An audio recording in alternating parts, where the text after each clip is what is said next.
New Thought Media Network is excited to present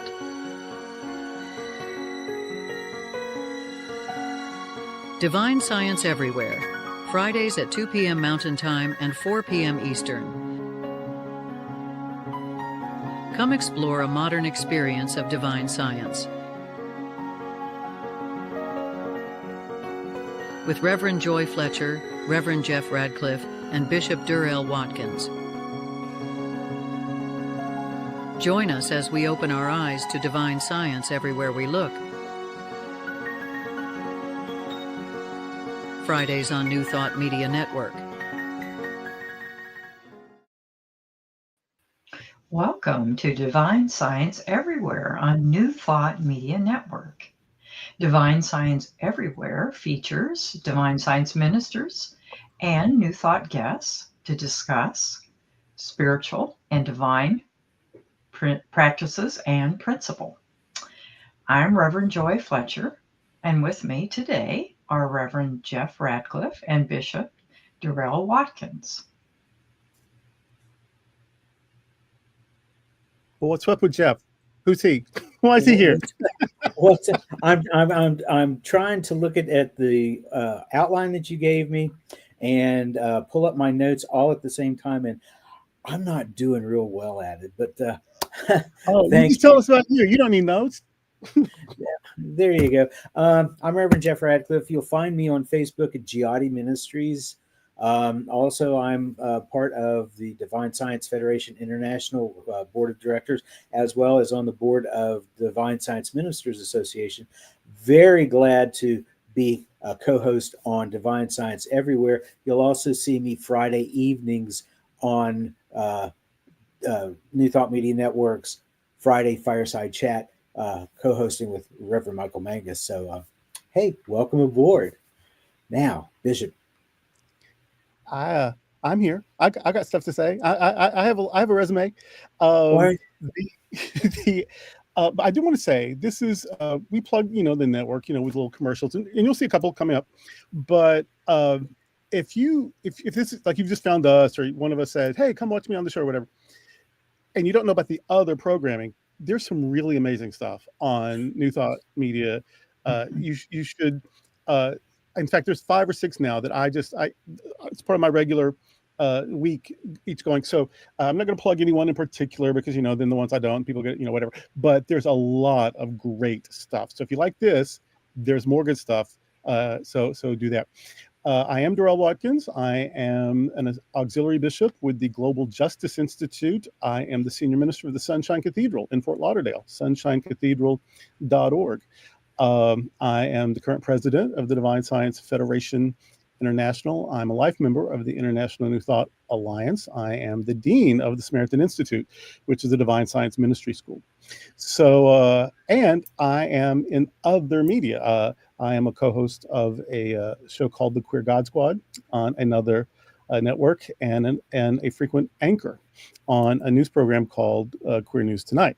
So if you are interested in LGBTQ programming, ask me about that. I won't name the network, but if you ask me privately, I'll tell you. You can also find me on Facebook and Instagram and TikTok. On Facebook, you can also find the Sunshine Cathedral New Thought community. It's a group, but if you ask to join, we say yes. And there's a lot of more New Thought stuff there. So you can keep up with all of us. We're everywhere.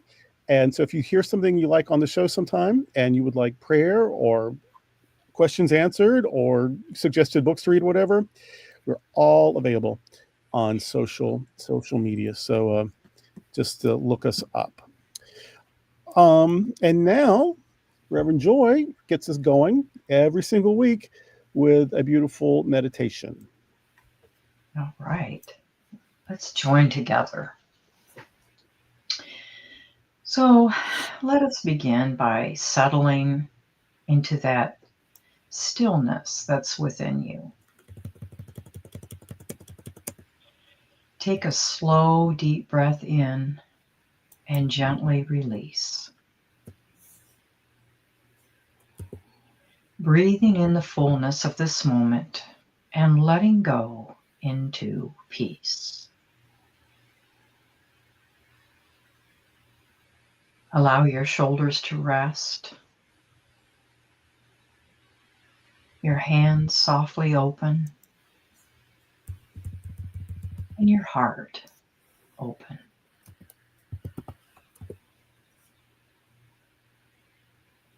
So in this sacred pause, we affirm this eternal truth. God is all, both invisible and visible. One presence, one mind, one power is all. This one that is all is perfect life, perfect love, and perfect substance.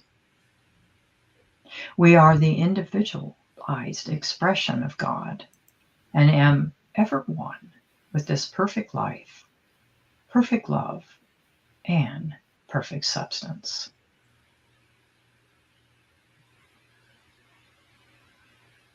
So as you allow these words to rest within you, consider them as a vibration of truth moving through your entire being.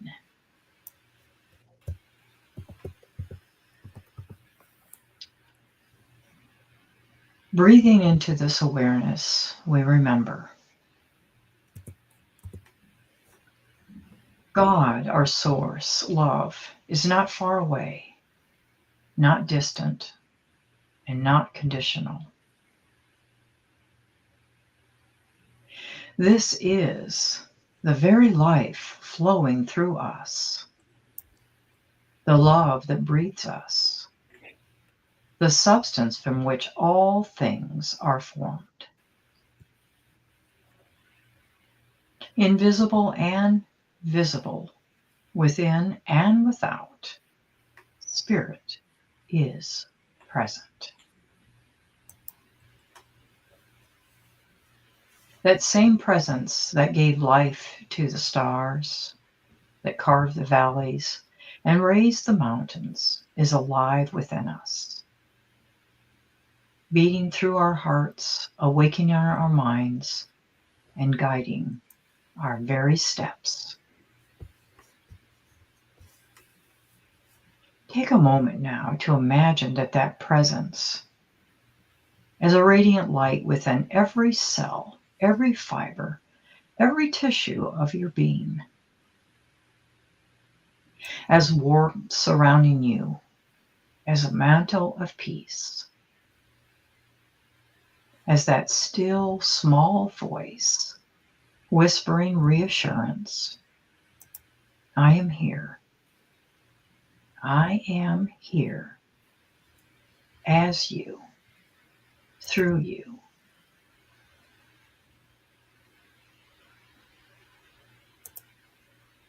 Now let these words be an affirmation for you. There is one presence, one mind, one power, and I am one with it. I am life expressing. I am love unfolding. I am substance made visible.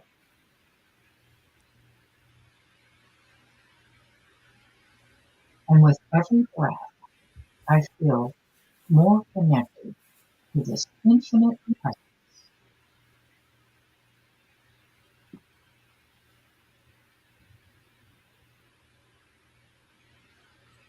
So notice the separation, the perceived separation between you and our source dissolving.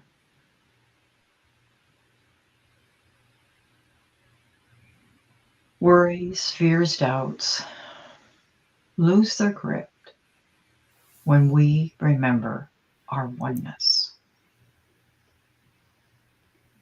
Remember, we can never be separated from life itself. How can we be separate or apart from our source, from love? And that's the very essence of our being.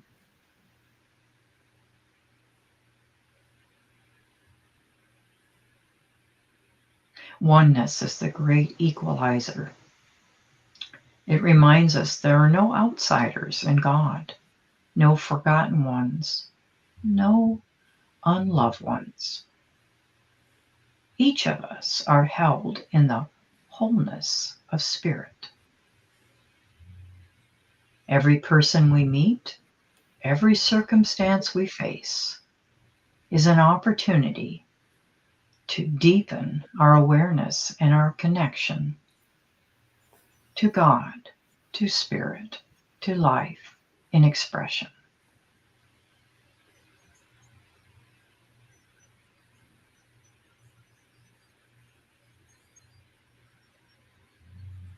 I take a moment and imagine the face of God in those you love the most.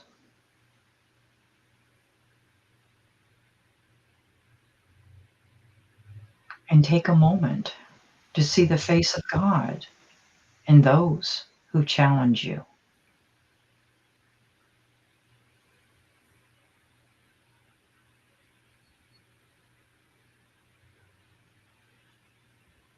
See the face of God in yourself, your gifts, your strengths.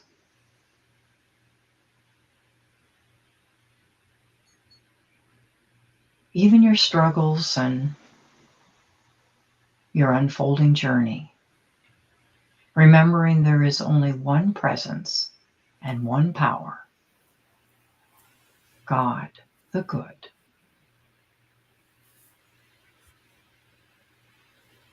So as we prepare to return to our time together, we anchor once more in gratitude. Thank you, Spirit, Source, for being all in all. Thank you for being the very life in which we live, the love in which we move, and the substance that supports every step. I'm grateful. I am grateful, and I know that we are never alone, never separate. So let us carry this awareness, a deeper awareness, with us in all that we do today, walking in strength, speaking in love, and shining with the light of our true being. And so it is. Amen. Amen. Well, let me tell you, this Reverend Joy leads us in these meditations, in these reflections, these treatments. We have learned those techniques, of course, from the great pioneers of New Thought, and I try to mention a few of them every week, and this week is no exception. I will say we talked about Charles Fillmore as the co-founder of Unity last week, but today's actually his birthday. We knew it was coming up, so I talked about him. I'm not going to talk about him a lot today, but today is actually his birthday. He was born 171 years ago, and he lived to be about 95. So happy birthday, Papa Charlie. Now, the other three, it's a divine science sandwich, divine science, and then something else, and then divine science again. But even the something in the middle, even the meat, has a little divine science condiment on it. So we're very divine sciencey today. The first person is Ida B. Elliott. She was born in 1862. She died in 1957. Divine Science founder Melinda Kramer was her aunt. So Ida B. Elliott was Melinda Elliott Kramer's niece. And, so that's significant. That's pretty great. And Ida B. Elliott was ordained by Nona Brooks in 1907, 1 year after Melinda died. Otherwise, I bet Melinda would have done it. So she is the niece of the primary founder and was ordained by the secondary founder. So it was not terrible to be Ida B. Elliott, just to start with. She wrote books and had a ministry in Oakland, California. and she contributed to Mind Remakes Your World, which was edited by Ernest Holmes. So Melinda was her relative. Nona ordained her, and she worked with Ernest Holmes. So to have not people don't hear a lot about her sometimes, and yet she was connected to everybody. And so now we know about Ida B. Elliott. The next person I want you to know about is Masahiro Taniguchi. He was born in 1893, made his transition in 1985. What he's the meat of our sandwich, but the condiment is the divine science condiment is that he was helped by Fenwick Holmes, who was the divine science minister, of course, and the brother of Ernest Holmes. So divine science is in there a little bit anyway. He founded Seiko no E, which I believe means truth of life, something like that. So he founded Seiko no E in Japan, and it has over 5 million members. It is the largest denomination on the planet. Seiko no E, or SNI, is a worldwide movement now. I believe Japan and Brazil are the two largest, and then U.S. Might be in its third largest territory or whatever. So, but they're everywhere, and really big in Japan and Brazil. It doesn't SNI Seiko no E doesn't ask people to give up any religious affiliation to be part of their system. You could be a Presbyterian member of Seiko no E. You could be a Jewish member of Seiko no E. They don't ask you to give up anything. You can be a Roman Catholic member of Seiko no E. They don't care. And in that way, they are interreligious and trans-denominational. Taniguchi came to realize, quoting, all evil things are nothingness. They could never be the product of divine will, but of the human deluded mind, end quote. All evil things. And usually the old time New Thought people included anything unpleasant and evil. They just weren't talking about oppression and injustice and cruelty. They meant, also if you were overdrawn at the bank, if your relationship was on the rocks, if that anything that wasn't going right, anything that wasn't going well, they included in the idea of evil, which is what is the affirmation? There is good for me and I ought to have it, and there is no evil mixed with my good. That is because they thought anything that seemed like it wasn't good was evil, and evil is a lie. So, and Taniguchi seemed to share that viewpoint. All evil things are nothingness. They could never be the product of divine will, but of the human deluded mind. He also wrote, the phenomena are non-existent. That which is truly real and eternal is only God and God's manifestations. The human being is truly a child of God and is already immaculate and redeemed, end quote.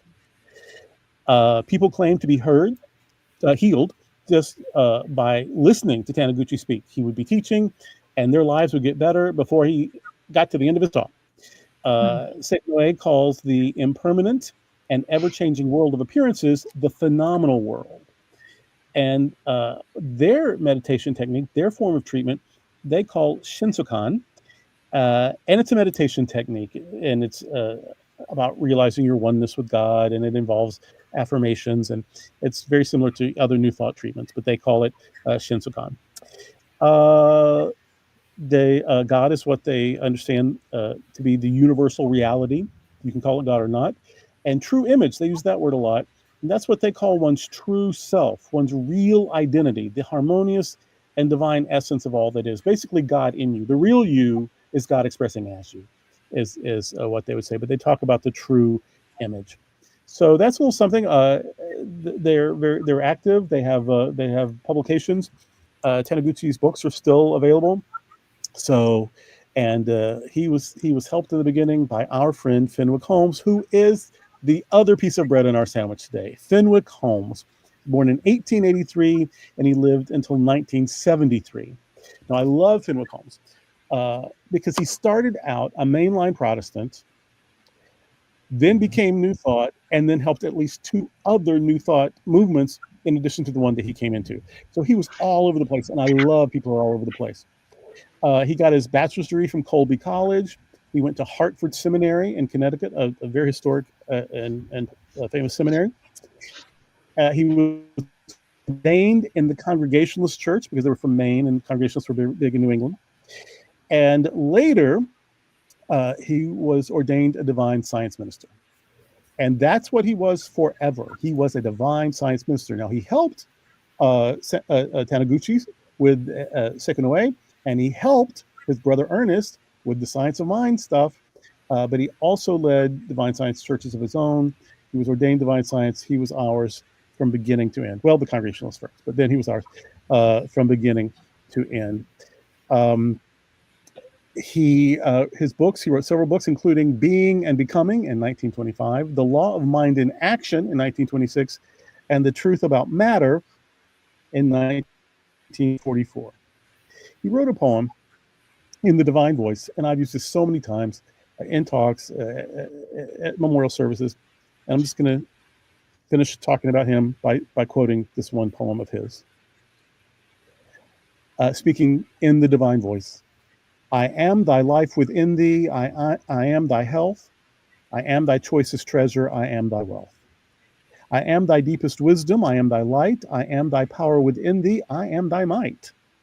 I am thy warm emotion, I am thy truth, I am thy ageless heritage, I am thy youth. I am the hope of heaven, I am the way, I am the light eternal, I am the day. I am thy will to conquer, I am thy sword. I am the peace thou cravest, I am thy word.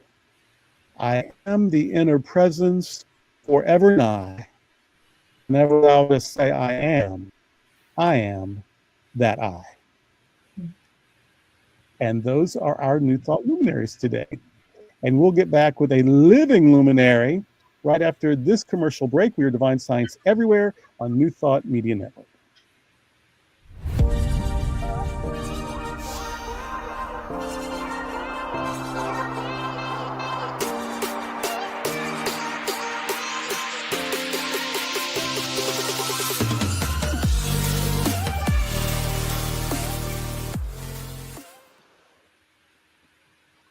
Welcome back to New Thought Media Network.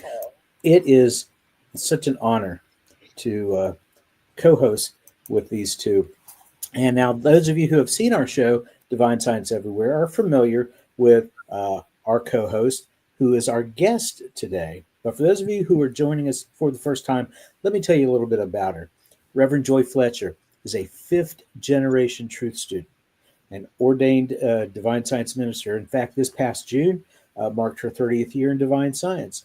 Reverend Joy has also served as a Unity spiritual leader in both Muskogee, Oklahoma, and that was following the legacy of her second great-grandmother, her 2 times great-grandmother, and at Unity Church of Flint, Michigan. She serves as president of the Divine Science Ministers Association, and she holds leadership and faculty roles with the International New Thought Alliance, the affiliated New Thought Network, Divine Science Federation International, and First Spiritual Church of Bay City, Michigan, and at Samaritan Institute.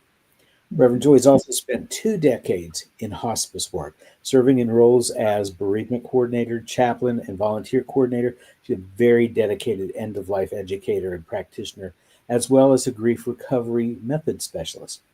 She's also a published author. She's contributed to several works, and besides being a host on this program, Divine Science Everywhere, Reverend Joy has also been a featured guest on the New Thought Media Network program, New Thought Today, and she's participated in the Season of Nonviolence Meditation series.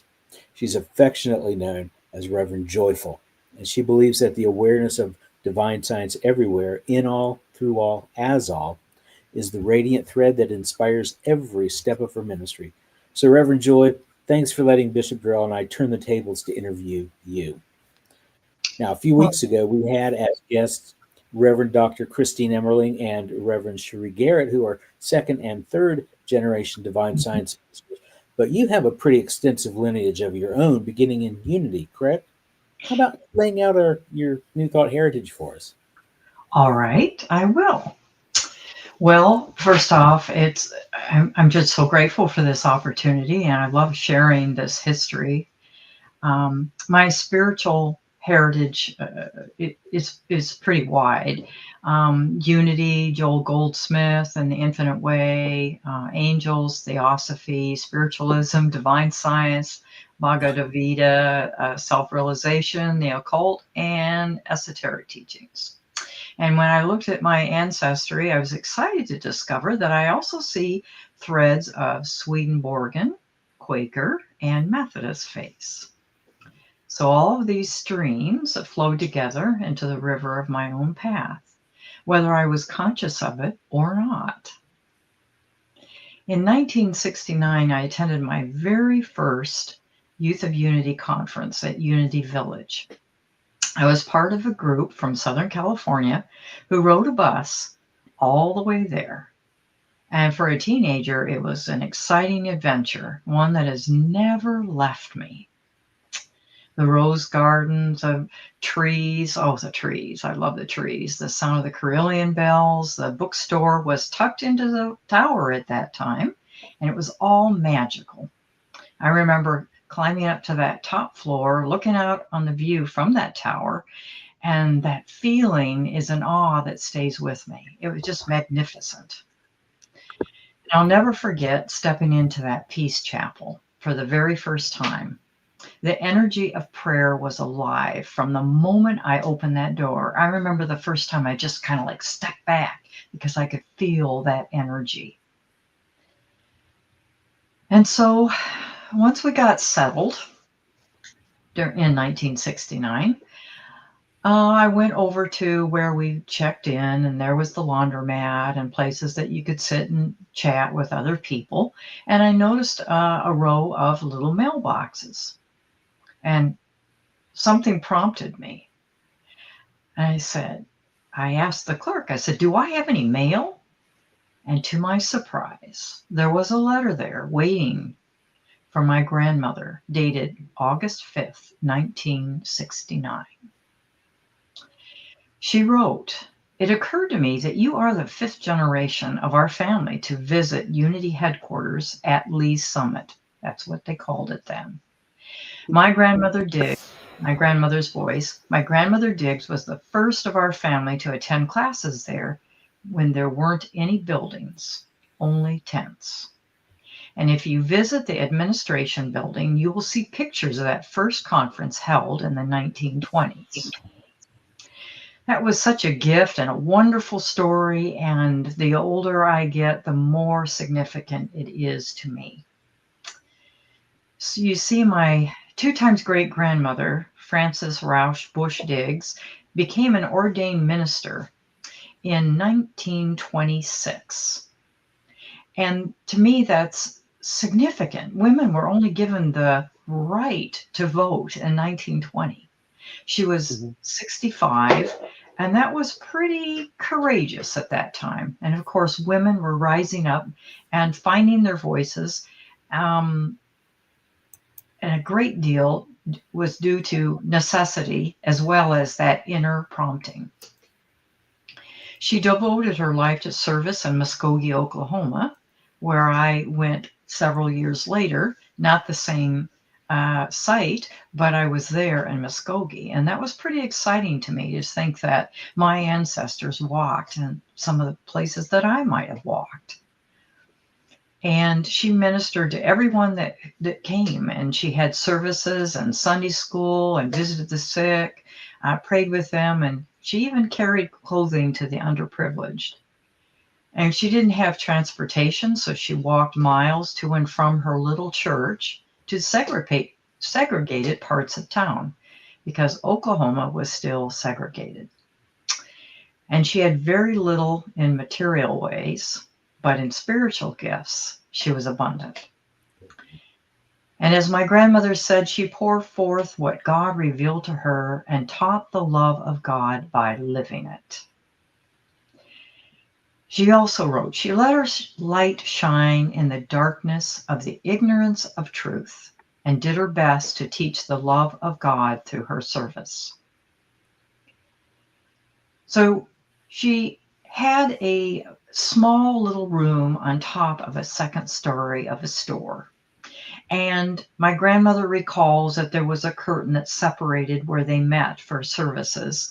And on that other side of the curtain was a cot and a hot plate and a few, cooking utensils. There wasn't a bathroom there.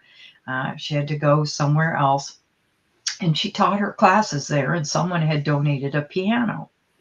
And my grandmother said, thanks to the sacrifice of her mother to make sure she had piano lessons, she was able to play some hymns during Sunday services and midweek healing services.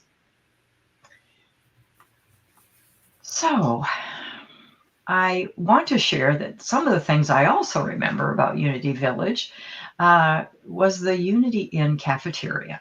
It was an adventure in itself. That was the first time I ever tasted peanut butter pie and grapefruit pie and the music, because during the meals there was a woman that was playing the old pump organ. It was just so exciting and invigorating. And while we ate together, and then the patio opened out to the rose garden, it was just Were they still vegetarian then? Yes. You had other options, but there was a lot of vegetarian, and I loved it. I loved it. It was things that I hadn't ever experienced, which is a beauty of travel too. Mhm. And years later in California, in Southern California, where I grew up, I remember going to a place in LA called Clifton's Cafeteria, and it had all kinds of, the music and waterfalls and everything.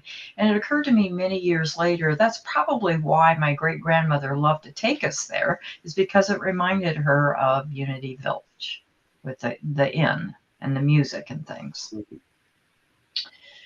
So my great grandmother, Rose, was, many things shaped their faith as well as my own. And my great grandmother, who went by Rose, her name was Alice Rose, was thought to never walk. And the Methodist Ladies Aid Society even predicted that she'd remain helpless and that my great grandmother would have to carry around and be saddled with her care.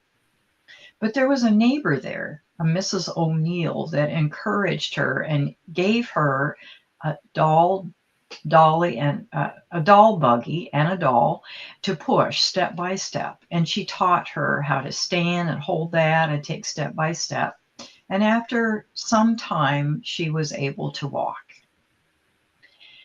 So that resilience and faith and possibility has become part of my inheritance just as much as other things that I remember. Later, when my great uncle nearly died of a ruptured appendix, the Fillmores were contacted by prayer by my 2 times great grandmother, and he survived and healed quickly, in spite of what the doctor had predicted. Experiences like this kept my family close to Unity and now to divine science. How did you make the jump from Unity into divine science? How did that come about? That came much later, when I attended a church in Michigan, and I was part of a Unity church, and there was a minister there that had been there for years and years, and she retired for the second or third time, and they hired someone that just was not a good fit. So after a period of time, some of us left bit by bit. And the Unity regulations were that you could not have another Unity center within a certain mile radius. Mm. So one of our congregants found out about divine science, and Frank Glaybach, who was an ordained divine science minister in Birmingham, Michigan, was also an attorney. And he took care of the paperwork, and we became affiliated with divine science. And so our retired minister was ordained as divine science, and I was encouraged to continue my education with the thought that I would be taking over that congregation as a possibility. Well, before I finished my schooling, they affiliated once again with Unity. So when my great grandmother was pregnant with her son Jack, there were some complications that arose, and the prognosis was pretty grim too. And so my 2 times great grandmother came to the house and took charge. And she stayed in the room with baby Jack all day, and she wouldn't allow any day and night, and wouldn't allow anyone else in the room. She cared for him, she fed him, she bathed him, and she gave treatment and prayer. She didn't want any negativity in that room or fear. And he recovered. And he grew up. He had a family, has grandchildren, and so on. So she used that prayer and treatment, the methods that she learned from the Fillmores. And as I said, Jack improved. Very cool. Where'd you do your divine science training? Through Brooks Divinity School in Denver, Colorado. Yeah. And then simultaneously, I studied at Unity and became a licensed teacher. So I know that I convinced 4 other people to take classes with me with divine science and Unity, and I was the only one that finished in the Michigan church. So that was great. That was great. There was a time that I went to Unity Village, and I wandered into the library, and by then it had been moved. And I love to look at the pictures of the Youth of Unity conferences and also conferences. And I even saw my dad. He attended the YOU conference the year before I was born. And I also found pictures of me for the 3 Youth of Unity conferences, including the year I was elected the International First Vice President, which is a prayer chaplain. And that was the same year I won the first place in the essay and speech contest. It was a scholarship contest. And around, and I noticed a long case with a glass on top. And I peeked inside, and there was an open book. And I started reading it with some handwriting. And I saw my 2-time great grandmother's name and her ordination date in that book. And it was in Kansas City. Wow. So I knew in some way that this was my path too. And over the years, I really knew it. And truthfully, over the years, sometimes I forgot it, Like we all do. Yes, yes. So after my grandmother died, I inherited some of her library. And then I could see where much of my spiritual curiosity came. Although I moved away from California to Michigan in my early 20s, and there was a period of our life that we didn't have contact with my dad's family because my parents divorced and there was friction, and that was just a great heartbreak to both me as well as my grandmother and my great grandmother. So the reason I'm sharing this is because I think it's significant that even if we seem to have just short periods of time with each other, the impact can be and is significant. Definitely. And I remember overhearing stories that my grandmother told my mother and other things. And same with my great grandmother. I was especially close to her, and she was such an individual that I remember whenever I would see her, my eyes would fill up. She was just so special to me. And she just was just a remarkable person. So when I inherited my grandmother's library, I saw bits and pieces of both of them, my great grandmother and my grandmother. And I have my 2 times great grandmother little Bible that I actually had recovered, and it has the Unity wings embossed on the cover. It was a little small New Testament that she had used. My grandmother gave that to me the Christmas before I attended my first conference. So There was Joel Goldsmith's books, Theosophy, Esoteric Writings.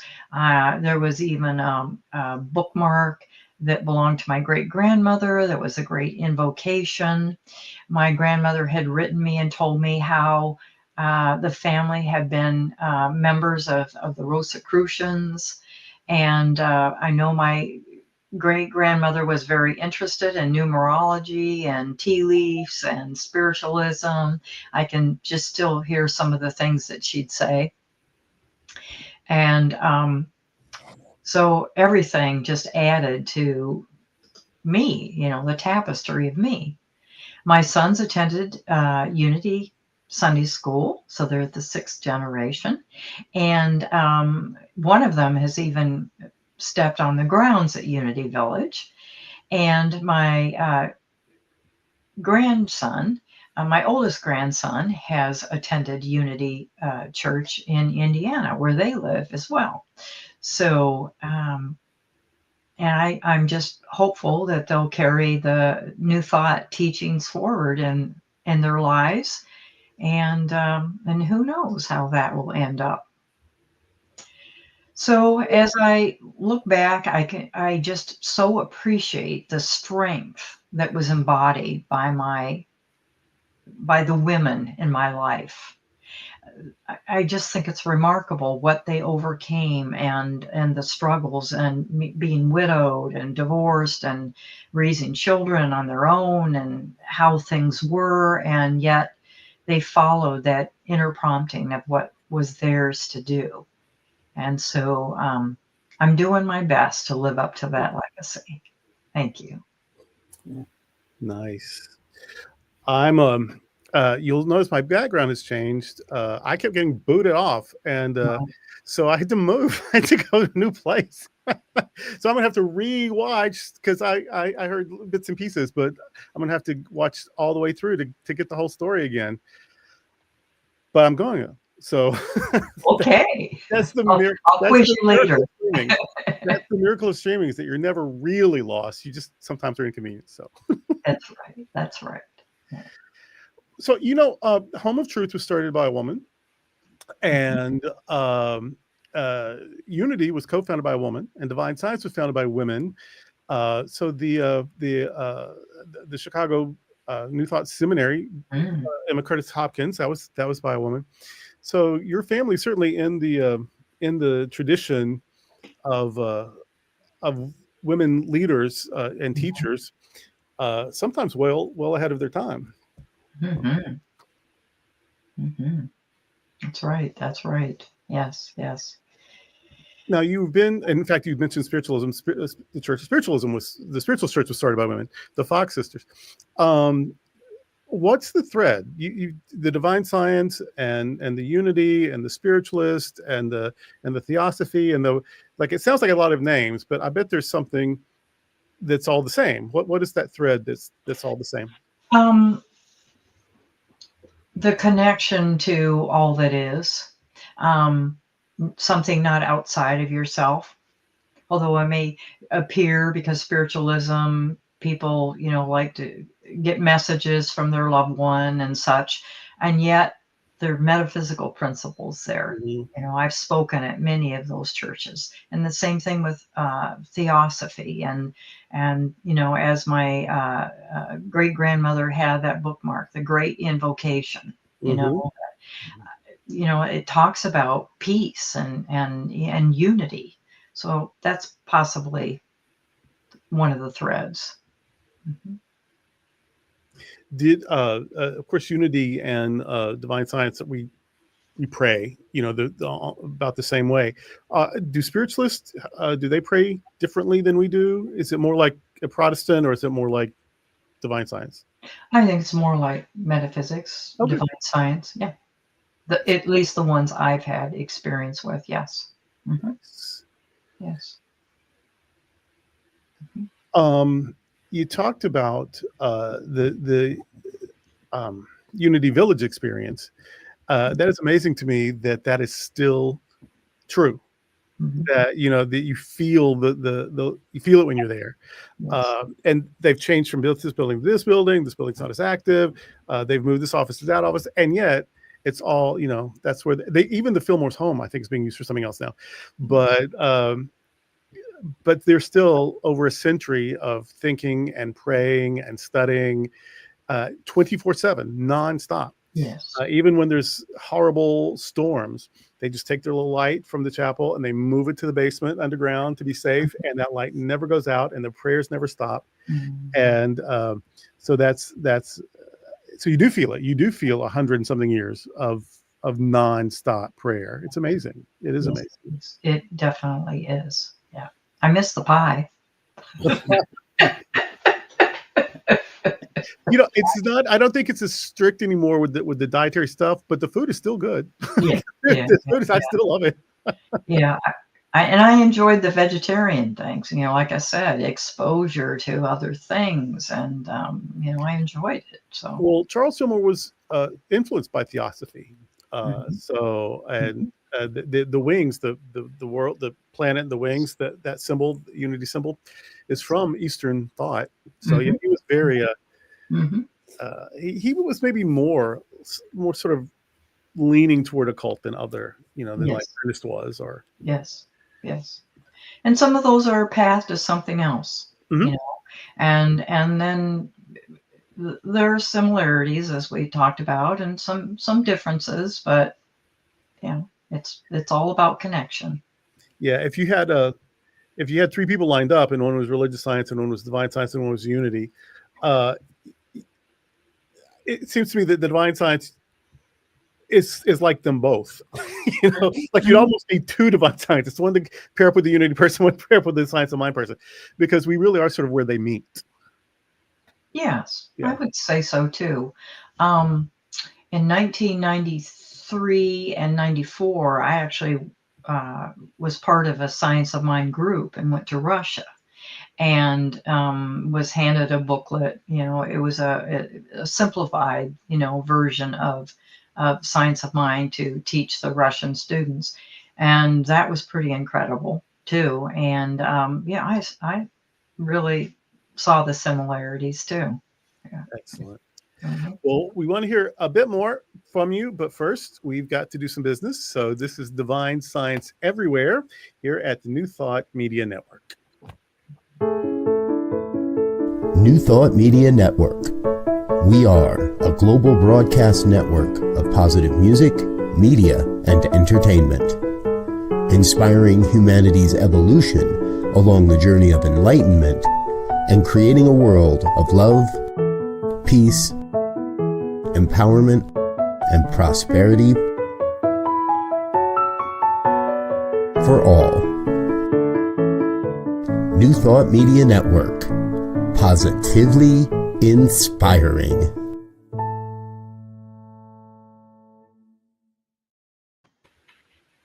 We're back. We are.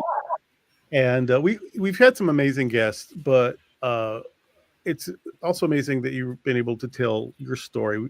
The times that we have just been ourselves have all been pretty good. Also, I think whether we're looking at the teachings or we're looking at our ministries or we're looking at our histories, it all serves a really good purpose. So this was great, even though that I missed some of it, but I'm going to get it back. I'm not where I normally am. And so the internet gods were not my friend today, but but I'm gonna get it back. I am. And what I heard, of course, which was probably half just broken up, but I knew some of it anyway. But I love that story, that the journey goes back. That there's a song, we are the breath of the ancestors. We are our grandmother's prayers. We are our grandfather's dreamings, and that's true. That our journey doesn't just go back to where we think we started. That it goes, we go back. We are our grandparents' dreamings, and and your grandparents were dreaming new thought dreams, and here you are, really the fulfillment of it. Thank you. Now, did you ever get ordained in Unity, or did you just go to? I graduated as a Unity minister, but I didn't finish to be the ordination. Oh, Yeah. okay. Mm-hmm. You were licensed. I was a licensed Unity teacher and I was a licensed Unity minister. Yes. Okay, gotcha. Mhm. Yes. And then you were ordained divine science in Colorado. Yes. School there. And so when you're at the spiritualist churches, do they just accept your credentials, or did you have to get Oh, theirs too? Oh, yes. Yes. Yes. And I give them divine science Unity and they like it. Of course. Excellent. How much of your, I know that there's rules and laws, and you have to be careful about how you do things, but your ministry with those who are ending their lives, how much of what you do is part of New Thought healing? Do you think? I mean, probably some people have had extensions. They were given 3 months, they lasted a year or two, or sometimes they said 3 weeks and it was 3 weeks, but maybe they had more peace than ever before. Maybe there's some family healing, maybe whatever. So how much at the end of life is like, okay, this is my hospice rules, I gotta do this. How much of it is doula stuff? How much of it is New Thought practitioner stuff? Where does it all come together with your patients, your clients? Right. Well, when I served as a chaplain, I would do my best to offer prayers and support in as close to their tradition as possible. I would ask, because we're not there to proselytize. We're there to offer peace and support, and then give a prayer. And I think that I honored that, and yet, because I am so steeped in New Thought, I'm sure that some of those things have come through, or even the way I talk or speak with the patients and their families. So yes, New Thought is there, and I'm not restricted as long as I'm not proselytizing or trying to get someone to believe what I believe. Excellent. Well, once again, we've had an hour fly by. How'd that happen? And though you may need to catch your breath and get a drink of water and stretch, because you've just been talking, you got to talk some more, because you've got to do the bit that you do every time to get us to the end. All right. Well, for future guests, on September 5th, speaking of religious science of mind, is Reverend Dr. Jerry Trower will be with us. He's also the president of Anton. And the following week is Reverend Charlene Manuel, who is affiliated with Unity and the Parliament of World Religions. And on September 19th, Reverend Kathy Harwood Long, who is a Unity minister here in Michigan and is very involved with saving our planet and ecology and things. And she's very passionate. So I hope you all join all of us then. We have lots of good things in store. And so just remember that divine science everywhere means God in all, through all, as all. And until next time, we are Divine Science Everywhere on New Thought Media Network. See you next week.